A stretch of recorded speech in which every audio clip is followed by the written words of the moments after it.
So hello and welcome दोस्तों, स्वागत है आपका सिविल यूनिट में। मैं आनंद सिविल यूनिट में आप सबका फिर से एक बार स्वागत करता हूँ।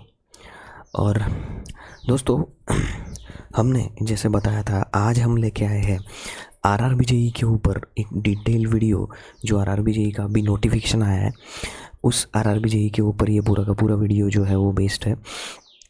ये वीडियो यूट्यूब पे भी अपलोड हो जाएगा और ये वीडियो अपने ऐप पे भी, जो अपना सिविल यूनिट ऐप है, आपने किसी ने भी सिविल यूनिट ऐप को डाउनलोड नहीं किया होगा तो अभी सिविल यूनिट ऐप को जाकर डाउनलोड कर लीजिए, क्योंकि सिविल यूनिट ऐप पे आपको ये वीडियो मिलेगा और वैसे यूट्यूब चैनल पे भी आपको ये वीडियो मिल जाएगा।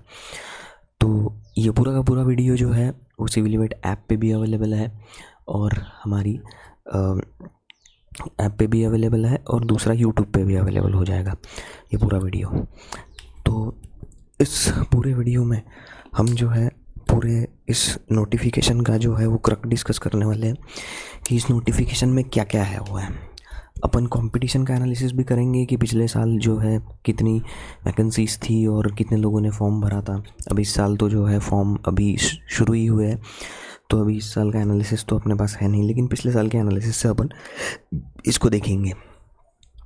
दूसरा, कौन से आरआरबी में कितने वैकेंसीज है इस बार, इसके आधार पे भी हम आरआरबी को चूज़ करने का भी फैशन जो है वो सिलेक्ट करेंगे, क्योंकि कट ऑफ का directly effect number of vacancies का डायरेक्टली इफेक्ट जो है वो कट ऑफ के एनालिसिस पे होता है। तो ये फुल नोटिफिकेशन पे अपन एक्सप्लेन करेंगे, कट ऑफ के बारे में भी, प्रीवियस कट ऑफ के बारे में भी थोड़ा डिस्कस करेंगे।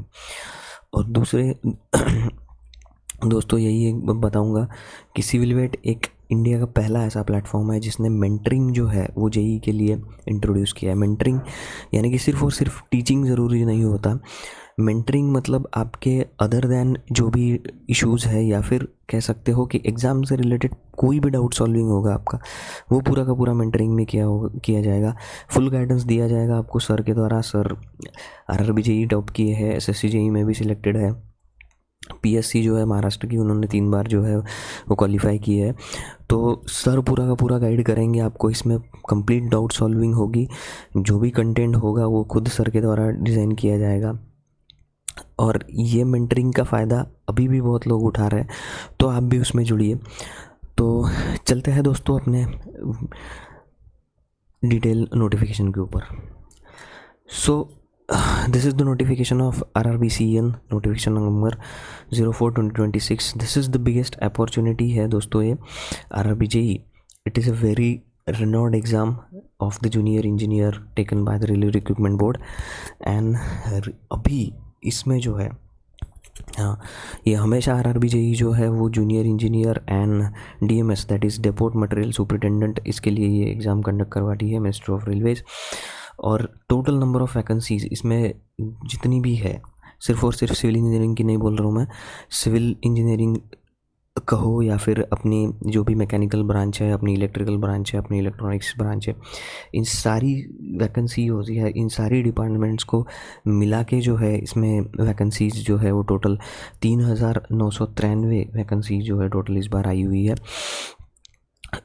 तो ये जो वैकेंसीज़ है ये थोड़ी पिछले साल से जो है ज़्यादा ही वैकेंसीज़ है, क्योंकि पिछले साल जो है वो लगभग समझ लो 2,570 ही वैकेंसी आई थी इन द लास्ट ईयर से तो बहुत ज़्यादा वैकेंसी है ये। हाँ, लगभग 1,500 वैकेंसीज जो है वो ज़्यादा है, ऐसा आप कह सकते हैं। 4,000 भी अपन ने कंसिडर किया इस वैकेंसीज़ को। तो बहुत बड़ी अपॉर्चुनिटी है ये भी दोस्तों। हाँ, बहुत ही बड़ी अपॉर्चुनिटी है ये भी। So this is also the biggest opportunity.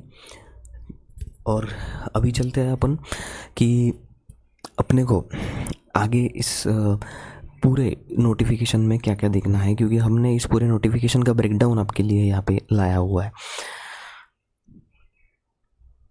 So total breakdown जो मैंने इस पूरे छोटे से स्लाइड में कवर करने की कोशिश की है, that is the organization ministry of railways, और कंडक्टिंग बॉडी जो है इस एग्ज़ाम की, that is the railway recruitment board RRB. Post जो है वो जूनियर इंजीनियर और डीएमएस, जूनियर डीएमएस का मैंने बताया ये अपन ने, दैट इज़ मटेरियल सुपरिटेंडेंट।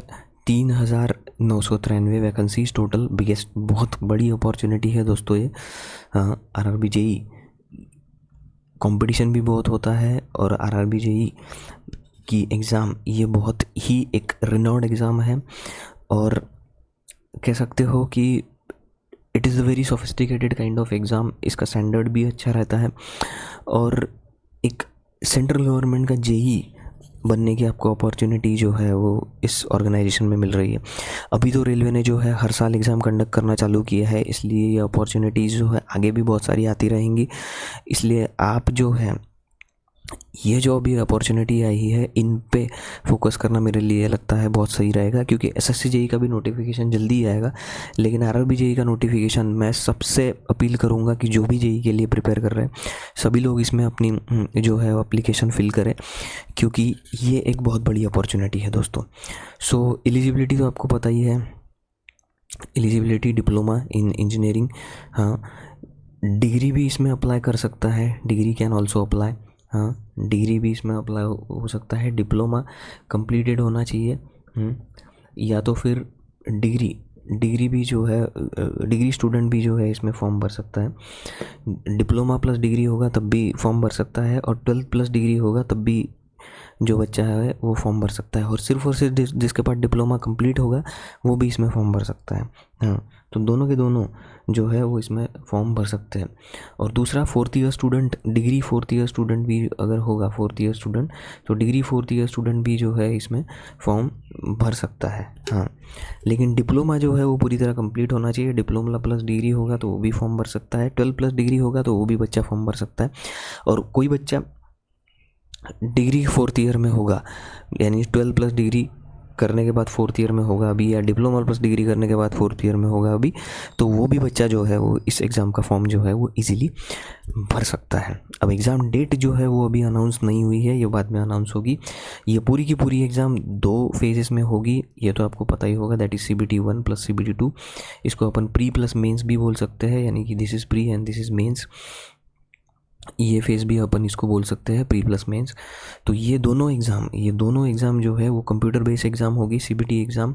हाँ और अभी एप्लीकेशन की विंडो जो है वो 14 अगस्त से स्टार्ट हो गई है, 13 सितंबर तक ये पूरी वीडियो रहेगी। लगभग 1 महीने तक का पूरा गैप है आपके पास अप्लाई करने के लिए, तो बिल्कुल अप्लाई कीजिए दोस्तों। और ये एग्ज़ाम का फ़ीस स्ट्रक्चर है 500 लोगों लगभग जनरल और OBC कैंडिडेट के लिए, और 250 रुपीज़ अदर, और जो भी फीमेल कैंडिडेट रहेगी या अदर कैटेगरी के जो भी कैंडिडेट्स हैं उनके लिए 250 रुपीज़ का प्रावधान रखा गया है। अब ये एग्ज़ाम फ़ीस जो है दोस्तों, ये एग्ज़ाम फ़ी आपको वापस भी मिलती है अगर आपने CBT 1 जो है वो क्रैक कर लिया है। हाँ आरआरबी में ये भी एक प्रोविज़न है कि ये एग्ज़ाम फ़ी आपको वापस भी मिलती है अगर आपने CBT 1 जो है वो क्रैक कर लिया है। CBT 1 आपने क्रैक कर लिया तो ये एग्ज़ाम फ़ी आपने जो भरी हुई है, और CBT 2 को आप चले गए तो ये एग्ज़ाम फ़ी आपने भरी हुई आपको रिफ़ंड मिल जाएगा इसका पूरी तरह। सो बहुत ही एग्ज़ाम, मतलब ऐसा समझ लो कि जिसके पास बहुत बच्चों के पास पैसे की किल्लत भी होती है, लेकिन आपको ये फ़ी वापस भी मिल जाएगी। अभी आपने थोड़ा सा जुगाड़ भी लगा लिया तब भी आपको एक एग्ज़ाम फ़ी वापस मिल जाएगी। तो ये बहुत ही ऐसा समझ लो कि स्टूडेंट फ्रेंडली ही एग्ज़ाम है। तो ये था एक स्लाइड दोस्तों जिसमें मैंने आपको बहुत सारा ओवरव्यू दे दिया एक ही जिस्ट में। अब दूसरा आगे चलते हैं, आगे ये बताने का है कि जो भी ये एग्ज़ाम की विंडो है उसमें ये कैसा चलने वाला है। तो देखो एक 25/7/2026 को जो है इंडिकेटिव नोटिस जो है वो पब्लिश हुआ था, जिसमें बताया गया था कि इस टाइम फ्रेम में जो है वो नोटिफिकेशन आएगा, और दूसरा इस टाइम फ्रेम में जो है एग्ज़ाम के फॉर्म भरने के लिए विंडो ओपन होगा और नंबर ऑफ़ टेंटेटिव वैकेंसी इतनी रहेगी। तो उसी के हिसाब से जो है 14/8/2026 को एप्लीकेशन विंडो जो है वो ओपन हुआ है। 14/8/2026 दैट इज़ 14 अगस्त को जो है वो एप्लीकेशन विंडो ओपन हुआ है।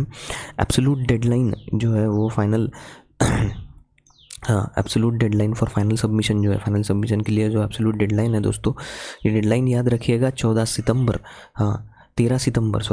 सितंबर जो है ये एब्सोल्यूट डेडलाइन है।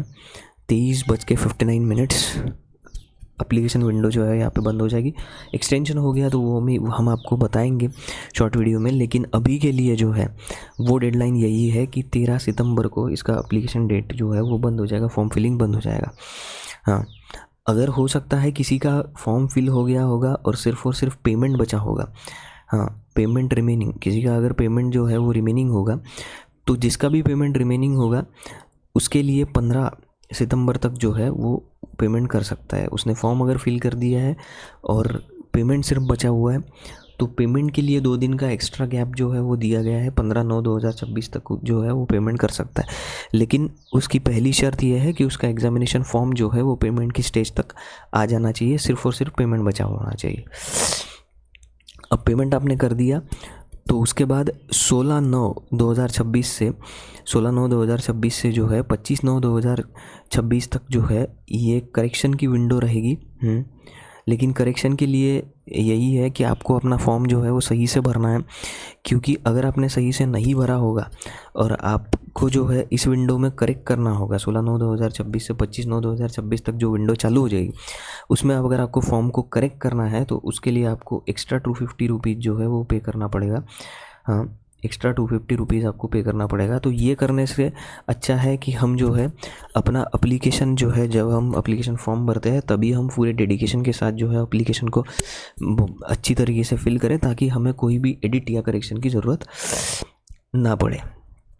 दूसरा, 26/9/2026 से 30/9/2026 तक जो है एक और छोटी सी विंडो ओपन हो रही है, जो स्क्राइब डिटेल सबमिशन के लिए। माना कि कोई बच्चा जो है जिसको ऐसा होता है, स्क्राइब मतलब होता है जिसको एग्ज़ामिनेशन खुद नहीं वो दे सकता, उसको एक हेल्पर की ज़रूरत पड़ती है, तो उसके लिए वो स्क्राइब का सबमिशन करने के लिए भी 26/9/2026 से 30/9/2026 तक का जो है वो विंडो दिया गया है। उसमें आपका जो भी स्क्राइब होगा उसका डिटेल आप सबमिट कर सकते हैं।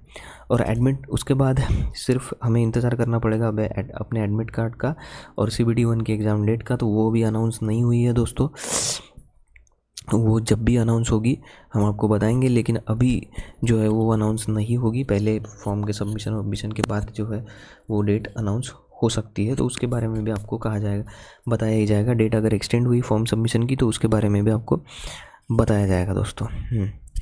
तो अभी आगे चलते हैं और देखते हैं कि आगे क्या है। बहुत लोगों को यही एक क्वेश्चन रहता है कि सर पे स्केल क्या होगा। हाँ, देखो दोस्तों, इसमें 3,993 वैकेंसीज़ है total. 3,993 total vacancies across all the RRB zones. Total पूरे RRB जोन्स में जो है टोटल वैकेंसीज़ जो हम देखने वाले हैं वो 3,993 टोटल वैकेंसीज़ है पूरी RRBs को मिला के। ये वैकेंसीज जो है, एक बात बता दूँ, ये वैकेंसी अभी प्रोविजनल है, इसमें कोई डिक्रीज़ या इंक्रीज़ हो सकता है based on the railway recruitment board. तो उसके आधार पर रेलवे रिक्रूटमेंट बोर्ड कोई नोटिस निकालेगा अगर उसको इंक्रीज़ या डिक्रीज़ करना होगा वैकेंसीज़ में। लेकिन डिक्रीज़ ज़्यादातर नहीं होता है, इंक्रीज़ ही होगा जो भी होगा वो। तो अभी के लिए टेंटेटिव वैकेंसीज जो है वो 3,993 टोटल वैकेंसीज़ है। अगर देखा जाए RRB JEE में, देखो दोस्तों, ये जो पोस्ट है RRB JEE की, ये ग्रुप C की पोस्ट है। इसमें ग्रुप C की पोस्ट है ये, सॉरी। और इसमें लेवल 6, अगर मैं अकॉर्डिंग टू द गवर्नमेंट कहूँ तो उसको लेवल 6 कहा जाता है अकॉर्डिंग टू द 7th पे कमीशन। 8 पे कमीशन अभी जब भी लागू होगा तो इसमें आपकी पे स्केल बढ़ी जाएगी, क्योंकि पहले 8 पे कमीशन सेंट्रल गवर्नमेंट में ही लागू होगा। तो इसमें आपकी सैलरी जो है, अभी की बेसिक सैलरी जो है, बेसिक पे जो है वो 35,400 का बेसिक पे है। बहुत ही फैंटेसी बेसिक पे है दोस्तों ये। और ये तो बेसिक पे हो गया, लेकिन आपकी जो भी सैलरी रहेगी अभी के डियरनेस अलाउंस और बाकी अलाउंस ऐड करने के बाद आपकी सैलरी बहुत अच्छी तरीके से बढ़ जाएगी। लगभग 50,000 के आसपास आपकी सैलरी जो है वो चली जाएगी यहाँ पे। जब भी आप, क्योंकि इसमें क्या होता है RRB JEE में 52 वीक्स का जो है वो इनिशियल ट्रेनिंग पीरियड होता है। हाँ, 52 वीक का इनिशियल ट्रेनिंग पीरियड होता है। तो इस 52 वीक के इनिशियल ट्रेनिंग पीरियड में आपको जो है वो बाकी अलाउंसेस नहीं मिलते हैं, सिर्फ और सिर्फ इनिशियल बेसिक पे आपका और आपका जो भी डियरनेस अलाउंस रहेगा प्लस DA, इतना ही आपको जो है वो मिलता है। कुछ भी आपसे डिडक्ट नहीं होता है और बाकी अलाउंसेस भी इसमें ऐड नहीं होते। तो इसको ऐड करने के बाद लगभग अभी डीएवी अपन जो है वो डीएवी 55% तक जो है वो चला गया, 56-55% तक चला गया। तो इसमें आप ये भी कंसिडर कर सकते हो कि ये 35,000 में आपने अगर 17,000 को ऐड भी कर लिया अपन, अगर इसमें ऐड भी कर ले 17,000 को, तब भी अपने को पता चल जाएगा कि 50,000 के आसपास जो है वो आपकी 50,000 प्लस जो है वो आपकी सैलरी इसमें चली जाएगी। तो एक बहुत ही फैंटेसी सैलरी है दोस्तों, इनिशियल लेवल में आपको स्टार्ट करने के लिए एज ए जेई के तौर पे। ये सेंट्रल गवर्नमेंट की बहुत अच्छी पोस्ट है, बहुत अच्छी सैलरी भी है, और 8 पे कमीशन के बाद तो है जो आपकी सैलरी बहुत और ज़्यादा बढ़ जाएगी। तो ये बहुत ही अच्छी अपॉर्चुनिटी है दोस्तों। मैं सबसे अपील करूँगा कि आप इस अपॉर्चुनिटी को ग्रैब कीजिए और अभी से जो है वो पढ़ाई को स्टार्ट कीजिए, क्योंकि अभी फॉर्म फिलिंग जो है वो स्टार्ट हो गया। कभी भी एग्ज़ाम डेट जो है अगले 1 महीने में ज़्यादा से ज़्यादा आ सकती है। तो अभी चलते हैं अपनी नेक्स्ट इसके ऊपर। तो नेक्स्ट अभी जो अपन ने देखा है, हाँ, नेक्स्ट जो अभी देखने का है अपने को, हाँ, तो नेक्स्ट जो है एक जोन वाइज वैकेंसीज़ का जो है वो स्नैपशॉट अपन ने लिया हुआ है। इसमें ज़्यादातर अपन जो फोकस करने वाले हैं, अपन ने जो फोकस ज़्यादातर किया हुआ है वो सिविल इंजीनियरिंग पे किया हुआ है, क्योंकि अपना ये चैनल जो है वो सिविल इंजीनियरिंग के लिए डेडिकेटेड है। तो अपन ने ये जो फोकस किया है वो सिविल इंजीनियरिंग और डीएमएस, इसका ही अपन ने एक्सट्रैक्ट किया हुआ है। मेजर आरआरबीज़ का जो है वो ऑफिशियल इस नोटिफिकेशन में, ऑफिशियल नोटिफिकेशन मैंने अपने वैसे टेलीग्राम ग्रुप पे डाल दिया है, व्हाट्सएप ग्रुप पे भी अपन ने ऑफिशियल नोटिफिकेशन डाल दिया है। तो वहाँ से आप वो ऑफिशियल नोटिफिकेशन को भी देख सकते हो, उसमें पूरी की पूरी वैकेंसीज जो है उसको भी आप देख सकते हो। लेकिन यहाँ पे मैंने जो है वो एक सैम्पल जो है वो मेजर आरआरबी एलोगेशन का बेस्ड ऑन दिस ऑफिशियल जो नोटिफिकेशन है उसके आधार पे मैंने लिया हुआ है। तो this data is extracted from this notification. और ये जो टॉप वॉल्यूम की पोस्ट है वो मैंने इसमें दिखाई हुई है। पूरा का पूरा वैकेंसीज़ का जो डिटेल है वो आपको 3,993 का वो पूरा आपका जो है वो डिटेल नोटिफिकेशन में आपको मिल जाएगा। वो डिटेल नोटिफिकेशन जो है वो मैंने उस ग्रुप में, अपने व्हाट्सएप ग्रुप पे भी और टेलीग्राम ग्रुप पे भी, दोनों इसमें डाल दिया। इस वीडियो में मैं आपको व्हाट्सएप ग्रुप का लिंक भी दे दूँगा, तो आप उस व्हाट्सएप ग्रुप में भी ज्वाइन कर सकते हो। अभी देखो, सबसे ज़्यादा अगर वैकेंसीज इसमें आप देखोगे कि किस पोस्ट में जो है, मैं अगर यहाँ पे आपको दिखाना भी चाहूँ, हाँ, या मैं बताना भी चाहूँ कि एक टोटल जो मैं टॉप 3 अगर ये कहूँ कि टॉप 3 कौन सी जो है आरआरबीज़ है जिसमें वैकेंसीज जो है वो बहुत ज़्यादा है, तो उस टॉप 3 आरआरबीज़ की अगर अपन बात करेंगे, हाँ, कि कौन सी टॉप 3 आरआरबी जो है, हाँ, उसमें जो है वो बहुत ज़्यादा पोस्ट है। क्योंकि क्या है, टॉप 3 आरआरबी में हमेशा आरआरबी मुंबई का नाम जो रहता है, हाँ, आरआरबी मुंबई जोन का नाम जो है वो हमेशा ही रहता है टॉप 3 वैकेंसीज़ में, हाँ, क्योंकि आरआरबी मुंबई जो है हमेशा ही, आरआरबी मुंबई में इतनी वैकेंसीज जो है वो हमेशा ही रहती है।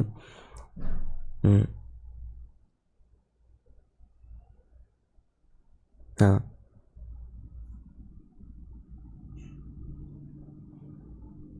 हाँ, आरआरबी बॉम्बे में हमेशा ही इतनी वैकेंसी जो है वो होती है, क्योंकि आरआरबी बॉम्बे जो है एक कह सकते हो आप, it is a very Reynold, क्या बोलते हैं, it is a very Reynold RRB, और इसमें बहुत लोग जो है वो फॉर्म भरते भी है। हाँ, मतलब अलग अलग डिवीज़न, अलग अलग कह सकते हो कि अलग अलग भारत के अलग अलग जोन से जो है लोग इसमें फॉर्म भरते हैं।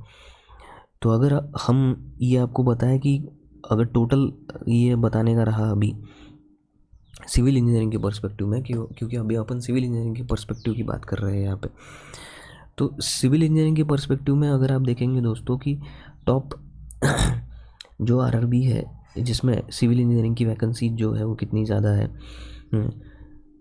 हाँ, तो अगर मैं टॉप की आरआरबीज़ की बात करूँ, टॉप 3 आरआरबीज़ में अगर आपको बताऊँ इसमें, हाँ, तो दोस्तों क्या है कि टॉप में तो हमेशा मुंबई का नाम हमेशा ही आगे रहता है।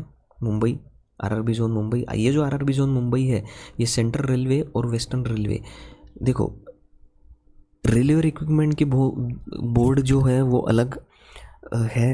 रेलवे इक्विपमेंट के जितने भी बोर्ड है अक्रॉस द इंडिया, वो जो एग्ज़ाम कंडक्ट करवाते हैं, तो रेलवे इक्विपमेंट के बोर्ड ये एक अलग है। और अपने जोन्स जो है, जो रेलवे के पर्टिकुलर जोन्स है, वर्किंग जोन्स है, वो अलग है। तो आरआरबी मुंबई जो है वो सेंट्रल रेलवे, जो एक आरआरबी का जो एक रेलवे का जोन है, और वेस्टर्न रेलवे जो एक रेलवे का जोन है, उनके लिए आरआरबी मुंबई जो है वो एग्ज़ाम कंडक्ट करवाती है।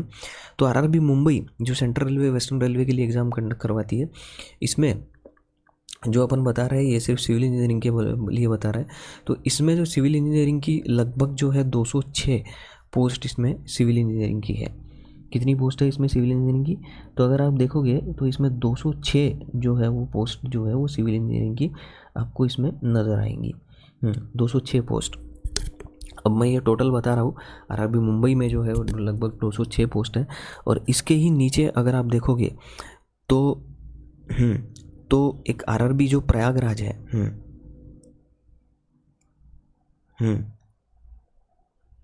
आरआरबी प्रयागराज जो है, आरआरबी प्रयागराज ये जो है वो लगभग 3 डिवीज़न के लिए जो है वो एग्ज़ाम कंडक्ट करवाती है। हाँ, 3 जोन्स के लिए ऐसा समझ लो वो एग्ज़ाम कंडक्ट करवाती है। तो इन 3 जोन्स को मिला के जो है इसमें 205 लगभग वैकेंसीज जो है वो आरआरबी प्रयागराज में है। हाँ, आरआरबी प्रयागराज में लगभग इतनी वैकेंसीज है।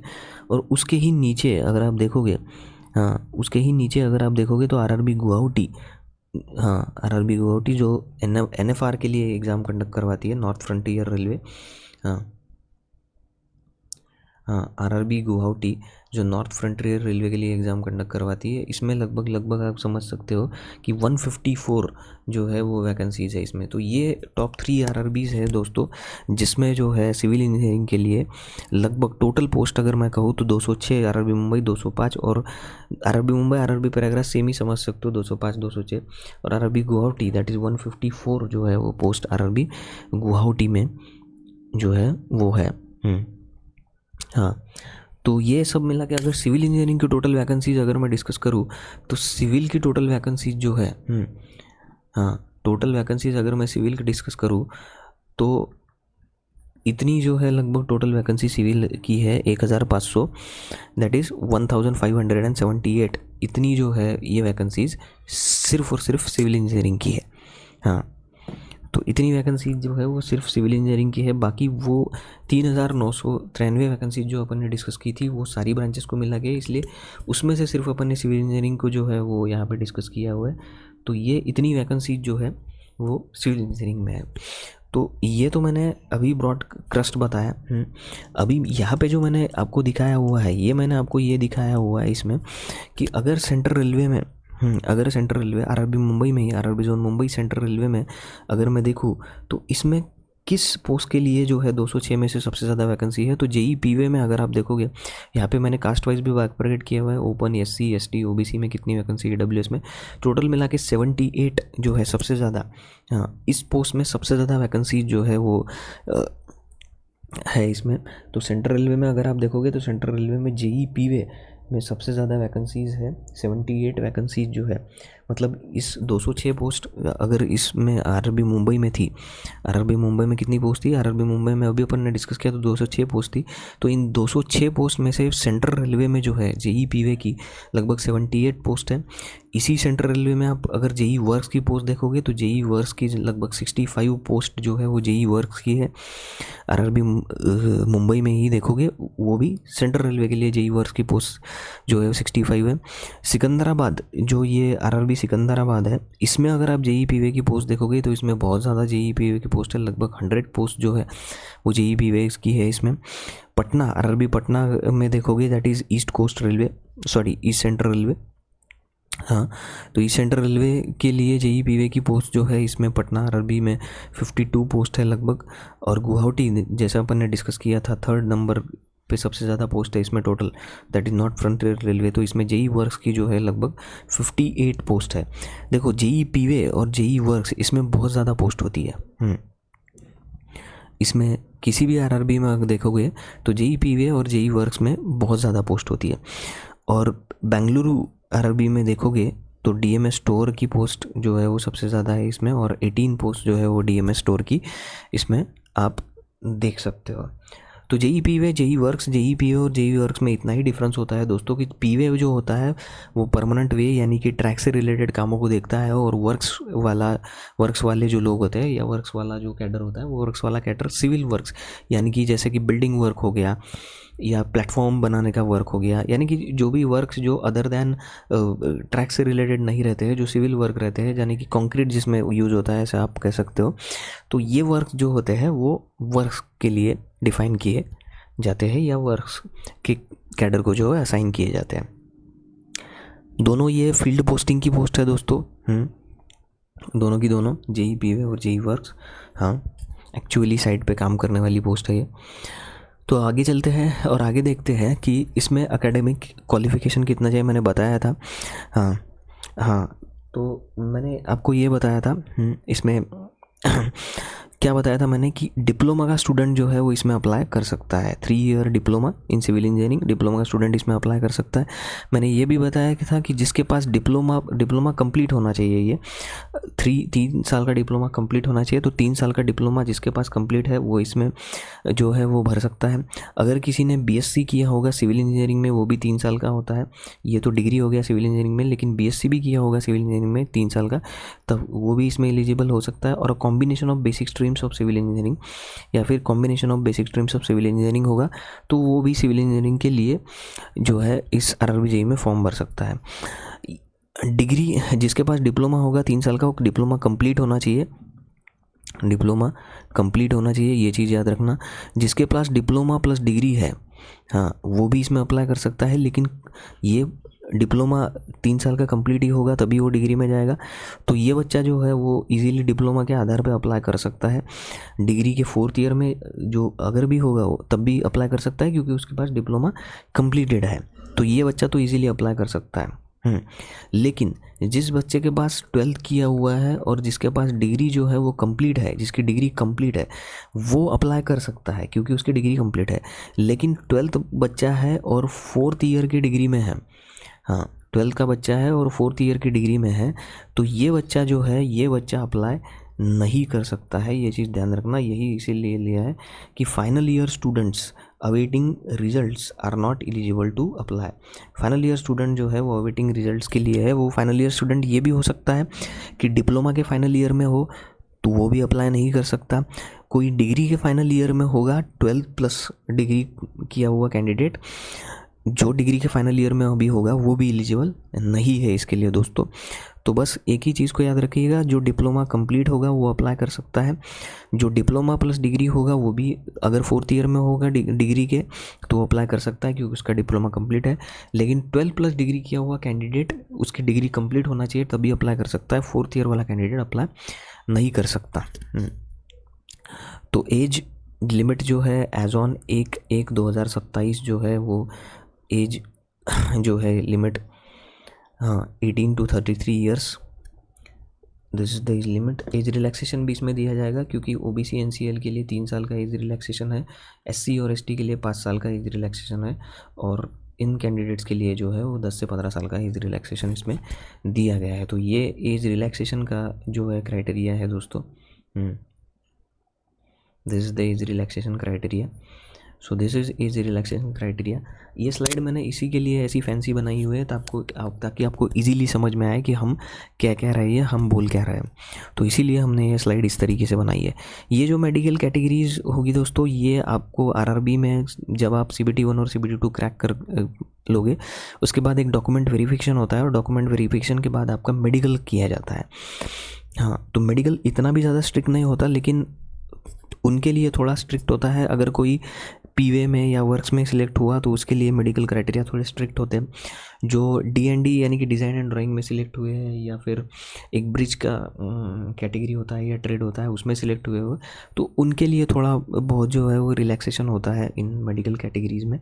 तो ये मेडिकल कैटेगरीज़ के डिटेल में तो हम जाएंगे नहीं क्योंकि ये मेडिकल कैटेगरीज़ का डिटेल जो है वो अपने लिए इम्पोर्टेंट है भी नहीं। लेकिन ये बता दिया मैंने कि डीवी के बाद जो है आपका वो मेडिकल कंडक्ट किया जाता है। तो ये एज का क्राइटेरिया भी आपको समझ में आया होगा, और ये एकेडमिक रिक्वायरमेंट ये बहुत ज़्यादा इंपॉर्टेंट है, तो ये भी आपको आशा करता हूँ कि समझ गए होंगे। तो चलते हैं अपने नेक्स्ट इस पे। तो ये मैंने फ्लो बनाया है, मैंने अभी बताया था आपको दोस्तों कि इसमें CBT 1 होता है, CBT 2 होता है, डॉक्यूमेंट वेरिफिकेशन होता है, उसके बाद आपका मेडिकल कंडक्ट करके जाएगा। तो this is the recruitment process. ये रिक्रूटमेंट का फ्लो मैंने बनाया हुआ है, जेई और DMS दोनों के लिए सेम ही है। दिस इज़ द 4 स्टेज, पूरी की पूरी 4 स्टेज की ये रिक्रूटमेंट प्रोसेस है दोस्तों, based on the medical and the merit list. So पहले आपका जो कंडक्ट करवाया जाएगा वो CBT 1 कंडक्ट करवाया जाएगा, दैट इज स्क्रीनिंग टेस्ट भी इसको बोला जाता है। दिस इज द, ये एक जनरल एजुकेशन का टेस्ट है, नॉर्मलाइज स्कोर किया जाएगा इसमें, क्योंकि ये कंप्यूटर बेस्ड एग्ज़ाम है तो इसमें नॉर्मलाइजेशन किया जाता है स्कोर का। तो लगभग 100 क्वेश्चन का जो है वो एक टेस्ट कंडक्ट करवाया जाता है, जिसमें आपको 90 मिनट्स जो है इसमें दिए जाएंगे। मतलब 100 क्वेश्चंस है और लगभग 90 मिनट्स का टाइम, मतलब लगभग आपको 3 घंटे का टाइम जो है, लगभग आपको 1.5 घंटे का टाइम जो है वो आपको दिया गया है। मतलब 1.5 घंटे का टाइम मतलब लगभग 90 मिनट्स जो है आपको दिए गए। तो एक क्वेश्चन के लिए 1 मिनट तो नहीं मिलता है, लेकिन ठीक है लगभग उतना ही मिलेगा आपको, क्योंकि 90 मिनट्स है तो एक क्वेश्चन को 90 क्वेश्चन भी करने को चाहे तो एक क्वेश्चन 90 मिनट्स, 1 मिनट 90 क्वेश्चन को मिल ही जाएगा। लेकिन 10 क्वेश्चन जो है वो भी आपको 90 मिनट्स में करना है, तो लगभग ठीक है, सफिशिएंट टाइम है, आप इसमें कर सकते हैं। 90 मिनट्स का एक टेस्ट होगा जिसमें 100 क्वेश्चंस हो गए, CBT 1 that is screening test. ये पहला टेस्ट होगा दोस्तों। ये टेस्ट पूरा का पूरा जो है दोस्तों, अगर आप कहोगे तो इसमें सिविल इंजीनियरिंग का कोई भी आपको यूज़ नहीं होगा। ये टेस्ट पूरा का पूरा जो है नॉन टेक के आधार पर कंडक्ट किया जाता है, इसमें टेक्निकल का कोई भी रोल नहीं होता। दूसरा टेस्ट जो होगा दैट इज़ CBT 2, इसको अपन मेंस टेस्ट कहेंगे। ये टेस्ट जो है इसमें 150 क्वेश्चन होते हैं और लगभग 120 मिनट्स यानी कि 2 घंटे का समय जो आपको दिया जाता है। ये अल्टीमेट डिसाइडर होता है। इसमें फोकस जो किया जाता है वो टेक्निकल एबिलिटीज़ पे फोकस किया जाता है। इसमें वर्चुअल कैलकुलेटर भी आपको अलाउ किया जाएगा। ये चीज़ ध्यान रखिए कि वर्चुअल कैलकुलेटर भी जो है ये बहुत चीज़ इंपॉर्टेंट है। वर्चुअल कैलकुलेटर CBT 2 में अलाउ किया जाता है।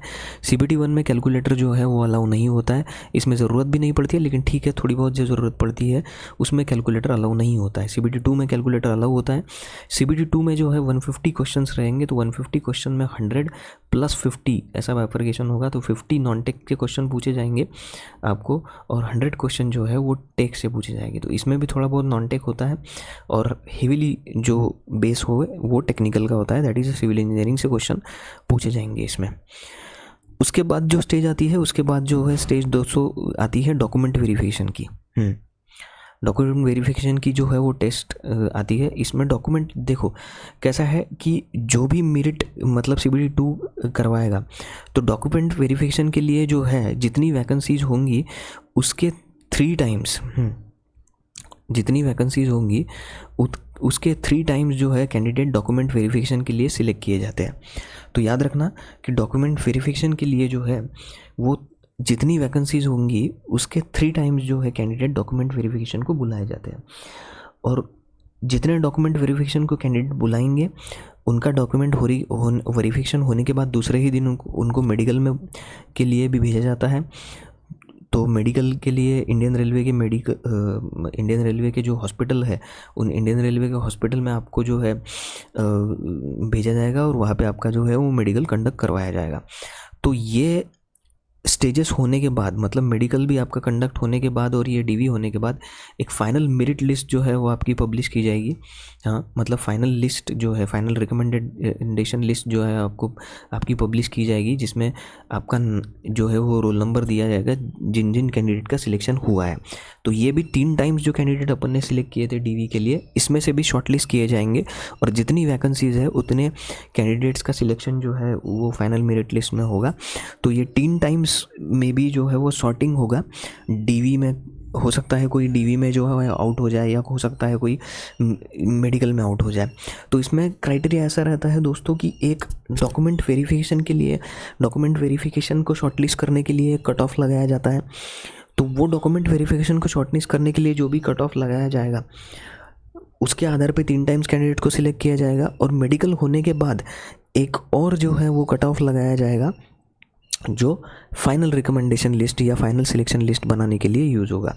तो वो कट ऑफ जो है वो डीवी का कट ऑफ से ज़्यादा ही होता है थोड़ा, और उस कट ऑफ के बाद जो है वो आपकी फाइनल मेरिट लिस्ट लगेगी या फाइनल सिलेक्शन लिस्ट जो है वो लगेगी। तो ये प्रोसेस होता है दोस्तों, ये पूरा का पूरा रिक्रूटमेंट प्रोसेस है, मैंने आपको बता ही दिया। एकदम सिंपल, शॉर्ट और बहुत ही ब्यूटीफुल स्लाइड है दोस्तों ये। आप इसका जो है मतलब आप इसको अपने पास रख भी सकते हैं। तो ये बहुत ही ब्यूटीफुल स्लाइड है, आप यूट्यूब से आप इसको स्क्रीनशॉट भी ले सकते हैं अपने पास रखने के लिए। अभी एक और स्लाइड है दोस्तों, जो मैंने सिर्फ और सिर्फ ये पूरी एक हमने बहुत मेहनत की है दोस्तों, हमारी पूरी टीम ने बहुत मेहनत की है इस पूरी वीडियो को आपको जितना ज़्यादा हो सके उतना ज़्यादा सरल बनाने के लिए, और जितना ज़्यादा हो सके उतना ज़्यादा हमने इसको सरल बनाया हुआ है, और जितना ज़्यादा हो सके उतना ज़्यादा हमने आपको सिर्फ़ और सिर्फ इसके बारे में ही नहीं बताया है कि नोटिफिकेशन क्या है। मैंने आपको इसमें एग्ज़ाम पैटर्न के बारे में भी बताया, एग्ज़ाम का मैं जो पूरा एग्ज़ाम पैटर्न कैसा होगा, क्या टाइम लिमिट है, कितने एग्ज़ाम्स आने वाले हैं, कैलकुलेटर कहाँ अलाउड है कहाँ अलाउड नहीं है, ये पूरा मैंने आपको बताया हुआ है। और मैं अभी जो ये स्लाइड बनाई हुई है हमने इसमें बहुत मेहनत की है दोस्तों। तो ये भी स्लाइड बनाई हुई है जिसमें मैंने CBT 1 that is screening test और merit decider that is main CBT 2 इसका मैंने पूरा बाइफर्केशन जो है, क्या क्या एग्ज़ाम पैटर्न है, क्या सिलेबस है, इसका पूरा ब्रॉड ओवरव्यू जो है इस लिस्ट में आपको, इस स्लाइड में मैंने आपको बताया। तो एक चीज़ बहुत इंपॉर्टेंट ध्यान रखिएगा दोस्तों, निगेटिव मार्किंग जो है वो दोनों CBT 1 और CBT 2 में 1/3 का निगेटिव मार्किंग जो है इसमें अप्लाई होता है फॉर एवरी रॉन्ग आंसर। 1/3 का निगेटिव मार्किंग CBT 1 में भी है, CBT 2 में भी है। तो ये चीज़ आप ध्यान में रखिएगा कि इन दोनों केसेस में 1/3 का निगेटिव मार्किंग है। सो मैंने बताया था कि CBT 1 में 100 मार्क्स 90 मिनट्स आपको दिए जाएंगे। इसमें सेक्शंस कौन कौन से हैं दोस्तों, 4 सेक्शंस इसमें हैं, यानी कि एक सेक्शन है जनरल अवेयरनेस जिससे 15 क्वेश्चन जनरल अवेयरनेस से पूछे जाएंगे। मैथ्स का एक सेक्शन रहेगा जिससे 30 क्वेश्चन पूछे जाएंगे। जनरल साइंस का एक सेक्शन रहेगा जिससे 30 क्वेश्चन पूछे जाएंगे। और जनरल इंटेलिजेंस और रीजनिंग का एक सेक्शन रहेगा जिससे लगभग 25 क्वेश्चन जो है वो आपके पूछे जाएंगे। जो 40 और 60 मिला के जो है लगभग इतना क्रंच जो है वो 100 क्वेश्चन और 100 मार्क, मतलब एक क्वेश्चन को इसमें 100 ही क्वेश्चन रहेंगे, याद रखना 100 क्वेश्चंस 100 क्वेश्चंस और 100 मार्क्स। हाँ, 100 क्वेश्चंस 100 मार्क्स और 90 मिनट्स का पूरा सीक्वेंस है। एक क्वेश्चन को 1 मार्क दिया गया है, और ये पूरा बाइफर्केशन टोटल 100 मार्क्स का ये बाइफर्केशन मैंने आपको यहाँ पे बताया हुआ है। अब CBT 2 में अगर मैं चाहूँ तो इसमें भी 150 क्वेश्चंस रहेंगे। हाँ, 150 questions 150 marks, 1 marks for each question, 120 minutes.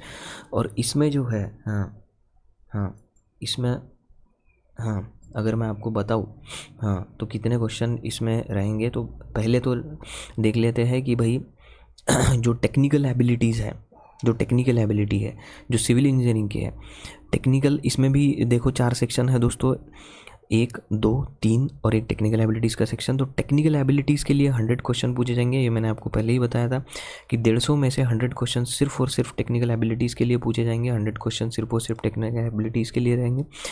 और बाकी जो बाइफर्केशन है, इन्वायरमेंटल एंड पोल्यूशन एक सब्जेक्ट इसमें दिया गया है, इसके लिए 10 क्वेश्चन पूछे जाएंगे। ये 10 क्वेश्चन जो है वो इन्वायरमेंटल एंड पोल्यूशन के लिए पूछे जाएंगे।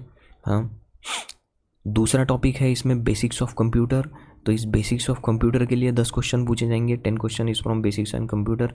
और फिजिक्स और केमिस्ट्री इसके लिए जो है वो 15 क्वेश्चन जो है वो पूछे जाएंगे। तो लगभग ऐसा मिला के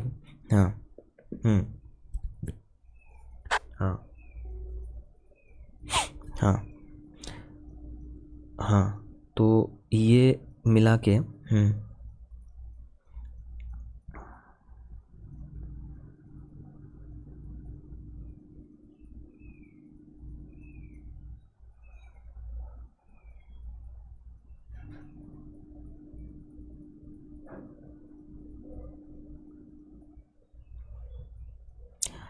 तो यही मैंने आपको बताया था कि जो जनरल अवेयर, मैंने यही बताया था आपको कि टेक्निकल एबिलिटीज से जो 100 क्वेश्चन पूछे गए, फिजिक्स एंड केमिस्ट्री से जो है हमने देखा 15 question is from physics and chemistry, basics of computer science से जो है वो 10 क्वेश्चन पूछे जाएंगे, और इन्वायरमेंट, बेसिक्स ऑफ इन्वायरमेंट, इससे 10 क्वेश्चन पूछे जाएंगे।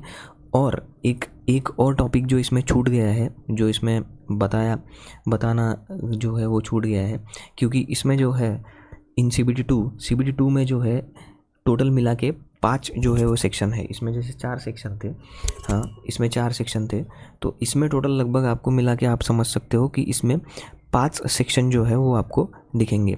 तो पहला सेक्शन तो हो गया टेक्निकल एबिलिटीज़ का, जो पहला सेक्शन है that is called technical abilities, हाँ इसको मैं पहला सेक्शन बोलूँगा।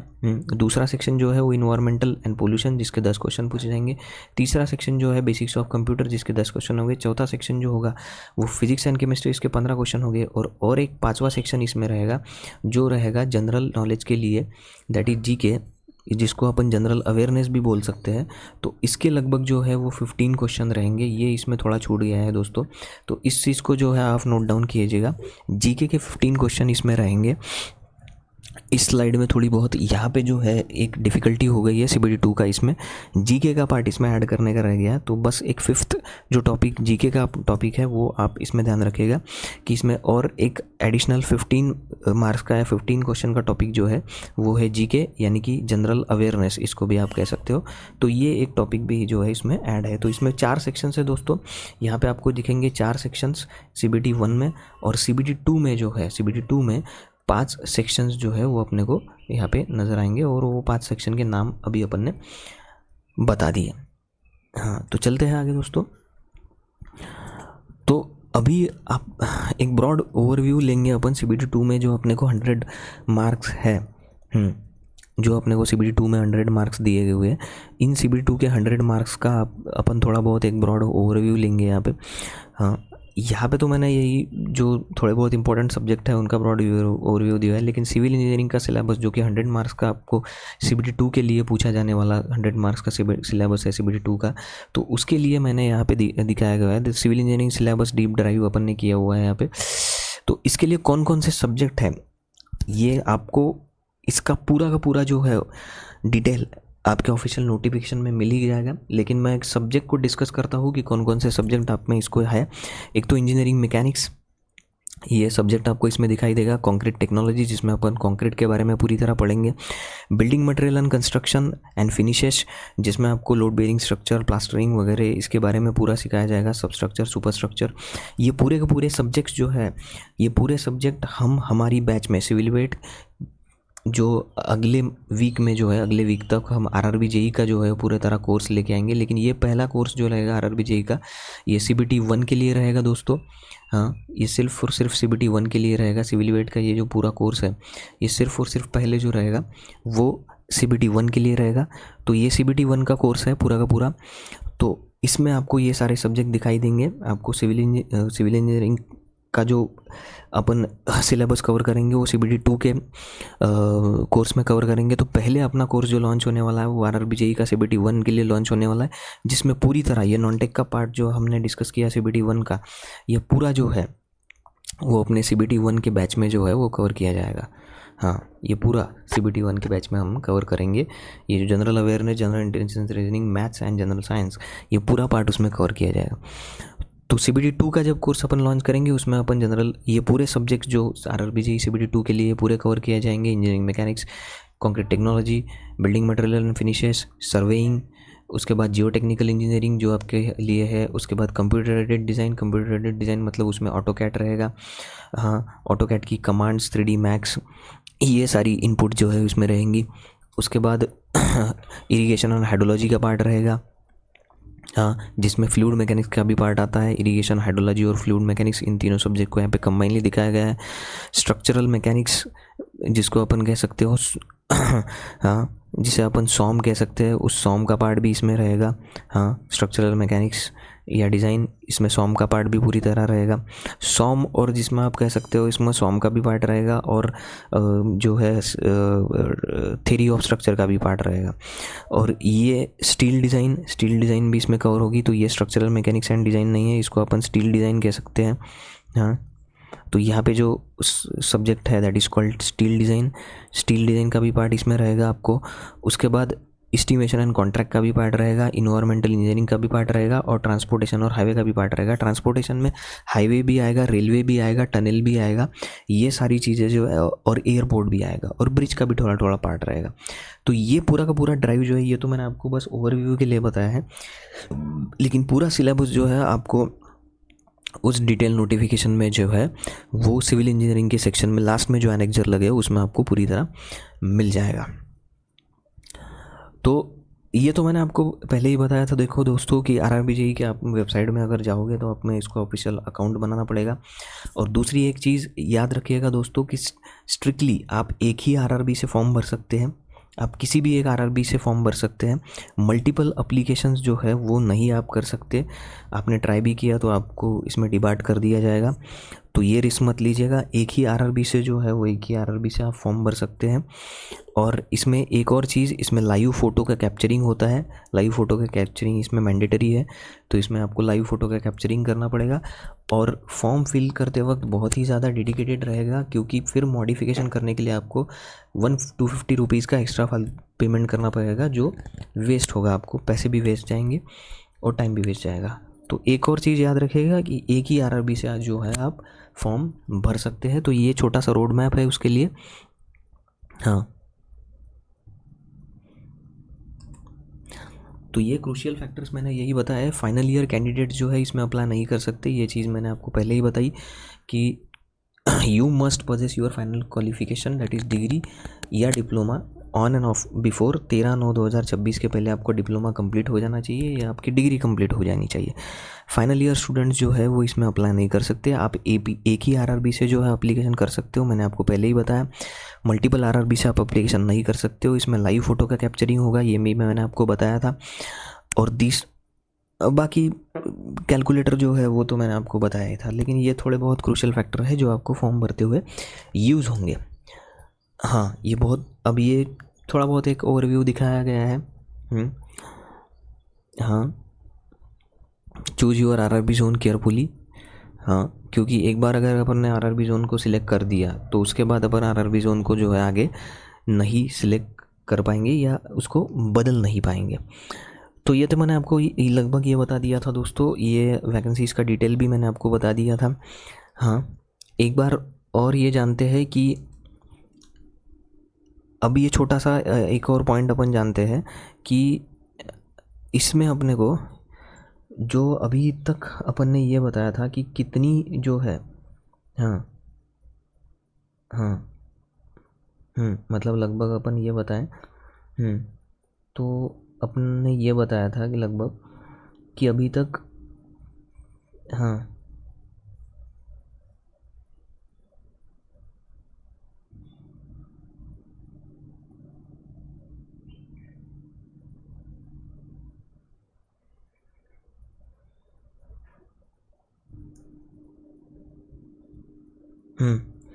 तो हम अभी आपको जो ये बताने वाले थे कि लगभग जो है हिस्टोरिकली अभी तक अपन ने देखा कि RRBJEE का जो ये 2026 का नोटिफिकेशन आया, इसमें लगभग 3,393 पोस्ट है टोटल। इसमें नंबर ऑफ़ जो है मतलब फॉर्म फिलिंग कितने हैं ये डाटा अभी अपने पास नहीं है, क्योंकि अभी फॉर्म स्टार्ट हुए हैं। ये वैकेंसीज़ का डाटा अपने पास है। और अगर अपन इसके पीछे का वाला देखें कि 2025 में जो वैकेंसी आई थी, 2025 में जो वैकेंसी आई थी वहाँ पे अगर आप देखोगे तो 2,570 पोस्ट थी लगभग, और फॉर्म फिलिंग जो थे लगभग 5,000, हाँ 5,74,402 इतने लगभग जो है अप्रोक्सीमेटली इतने जो है वो फॉर्म फिलिंग आए थे इसमें। देखिए दोस्तों, तो आप देख सकते हैं कि इसमें जो कंपटीशन था वो लगभग 223 कैंडिडेट एक सीट के लिए, पर सीट, इतना जो है वो कंपटीशन था उसमें दोस्तों। 223 कैंडिडेट एक सीट के लिए थे इसमें। अगर 2024 में आप अगर देखोगे तो 2024 में लगभग 7,951 इतनी वैकेंसी थी, मतलब 7,991, हाँ 91 नहीं कह सकते, हाँ 7,951 इतनी वैकेंसीज थी उसमें। इसमें तो आप मैंने बताया ही कि इसमें जो वैकेंसीज़ थी वो 2570 वैकेंसीज़ थी 2025 में। अगर आप अपन ने देखा है तो और यहाँ पे जो है वो 7009, हाँ 7951 वैकेंसीज़ थी। और इसमें लगभग फॉर्म कितने आए थे रे? तो इसमें लगभग फॉर्म जो आए थे वो आप समझ सकते हो,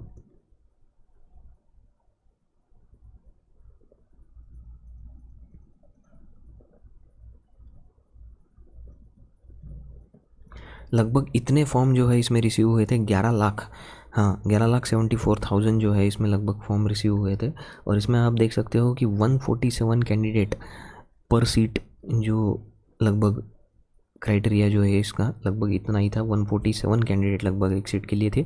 और 2019 में जो वैकेंसी आई थी वहाँ पे बहुत ज़्यादा वैकेंसी थी उसमें, क्योंकि उसमें जो पोस्ट थे लगभग 13,500 के आसपास पोस्ट थी।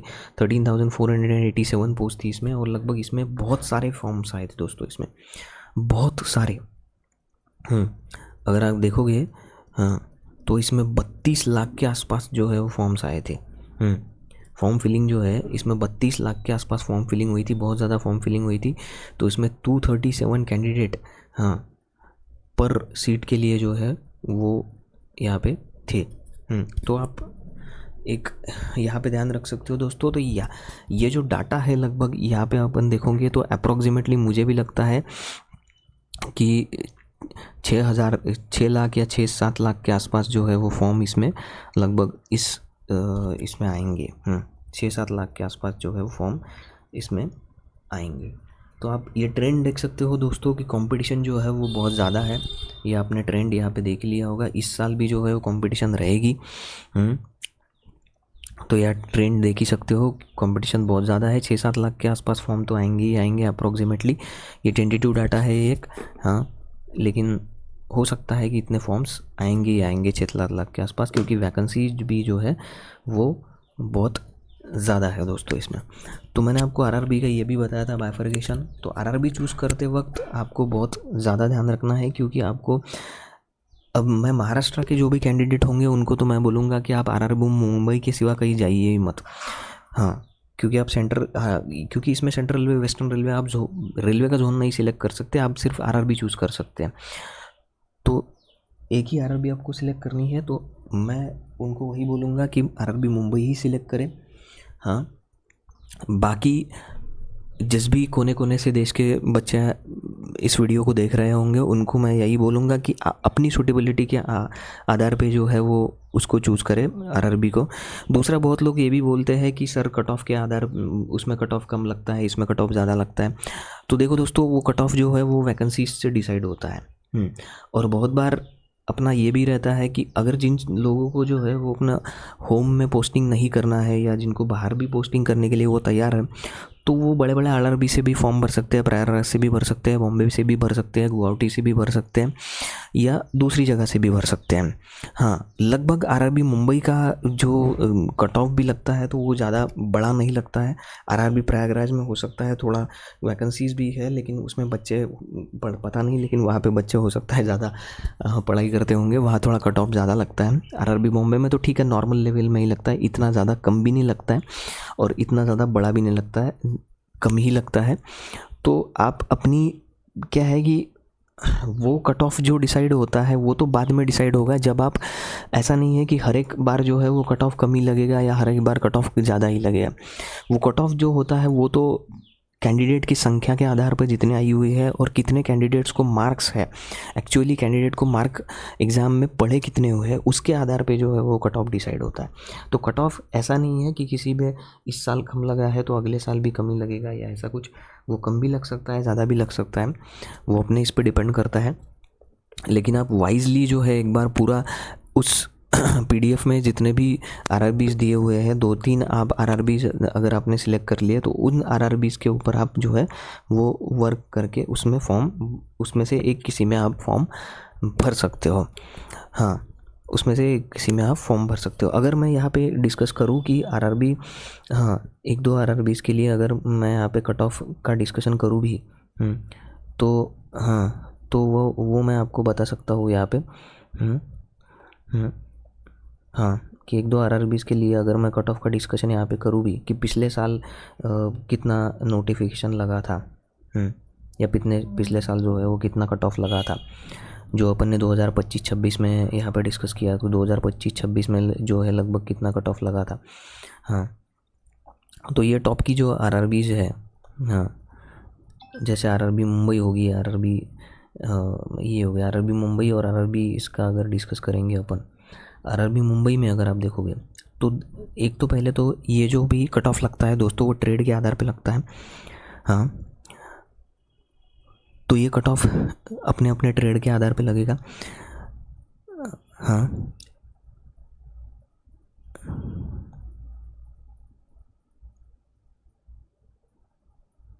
तो ओपन कैटेगरी के लिए अगर मैं बताऊँ कि ओपन कैटेगरी के लिए आरआरबी मुंबई में जो है, हाँ, आरआरबी मुंबई में ओपन कैटेगरी में पिछले साल 2025 में जो है वो लोएस्ट, हाँ, ये मैं किसी ट्रेड का नहीं बता रहा हूँ, ये सिर्फ मैं इतना बता रहा हूँ कि लोएस्ट किसी भी ट्रेड के लिए लोएस्ट कट ऑफ लगभग कितनी गई थी आरआरबी मुंबई में, तो लगभग 65 के आसपास जो है किसी भी ट्रेड में लोएस्ट कट ऑफ गई थी आरआरबी मुंबई में, और हाईएस्ट जो है वो हाईएस्ट कट ऑफ लगभग उसमें थी 83 किसी भी ट्रेड के लिए। तो ये एक कट ऑफ का रेंज आप देख सकते हो दोस्तों, ये लोएस्ट टू लोएस्ट है और ये हाईएस्ट टू हाईएस्ट है। इतनी कट ऑफ आरआरबी मुंबई में जो है वो गई थी। इसके बाद एक आध और आरआरबी अगर अपन डिस्कस करेंगे, आरआरबी प्रयागराज अगर अपन ने देखा कि पिछले साल आरआरबी प्रयागराज में कितना जो है वो लोएस्ट टू लोएस्ट गया था। हाँ,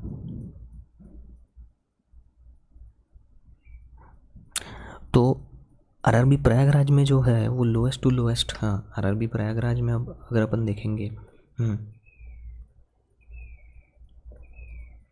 हाँ, आरआरबी प्रयागराज में अगर अपन देखेंगे तो आरआरबी प्रयागराज में 2025 में lowest to lowest cut off जो है वो लगभग 71 गया है, और हाईएस्ट टू हाईएस्ट 80 के आसपास जो है वो कट ऑफ आरआरबी प्रयागराज में गया हुआ है। ये आप इसमें देख सकते हो। तो ये था दोस्तों एक बाइफर्केशन जो है वो अपन ने इसमें कर लिया था। हाँ, किसी भी जोन में अगर या किसी भी जोन में अगर मैं देखूँ तो ज़्यादा से ज़्यादा lowest to lowest cut off अगर आप देखोगे, किसी भी जोन की बात मैं अगर करूँ तो ज़्यादा से ज़्यादा lowest to lowest cut off 63 या 65 के आसपास ही गया है, मतलब 60 के प्लस ही जो है वो कट ऑफ अपने को गया है। मतलब लोएस्ट टू लोएस्ट अगर कट ऑफ भी आप देखोगे तो 60 प्लस ही जो है वो गया है, और हाईएस्ट टू हाईएस्ट अगर देखोगे तो 83 या 85 के आसपास जो है वो highest to highest cut off इसमें गया हुआ है। तो ये था दोस्तों, मैंने जो आपको पूरा ओवरव्यू बताया आरआरबी जेई का पूरा नोटिफिकेशन और CBT 1 CBT 2 एग्ज़ाम पैटर्न और एग्ज़ाम डेट्स और कैसी एग्ज़ाम होने वाली है, पूरा का पूरा नेगेटिव मार्किंग, ये सब चीज़ें हमने डिस्कस की। तो सिविलवेट ये इंडिया का फर्स्ट प्लेटफॉर्म है दोस्तों मेंटरिंग के लिए। मेंटरिंग बहुत ज़्यादा ज़रूरी है, तो आपको कोई भी डाउट होगा तो आप यूट्यूब में कमेंट भी कर सकते हैं। इस वीडियो के डिस्क्रिप्शन में मैं आपको व्हाट्सअप का लिंक भी दे दूँगा, जिस व्हाट्सअप ग्रुप का, जिसको आप ज्वाइन भी कर सकते हो। हमारा एक इंस्टाग्राम चैनल भी है, उसको आप ज्वाइन कर लीजिएगा। और आरआरबी जेई के लिए डिटेल कोर्स जो है वो आरआरबी जेई प्रीलिम्स के लिए detail course, RRB JE prelims, हाँ, आरआरबी जेई CBT 1 का जो है वो डिटेल कोर्स जल्द ही लाया जाएगा। हाँ, अगले वीक तक जो है आरआरबी जेई का, नेक्स्ट वीक आरआरबी जेई का डिटेल कोर्स जो है CBT 1 का वो लॉन्च हो जाएगा अपने सिविलवेट प्लेटफॉर्म के ऊपर। तो आप सब जुड़े रहिए, मैं आप सबसे अलविदा लेता हूँ तब तक के लिए। और आप बस अभी जो है वो अपने फॉर्म फिलिंग पे ध्यान दीजिए, अच्छी तरह से फॉर्म फिलिंग कीजिए, और फिर हम साथ में जो है इन सारी चीज़ों का पढ़ाई करेंगे। तो तब तक के लिए मैं आपसे अलविदा लेता हूँ। धन्यवाद, bye bye and good day दोस्तों।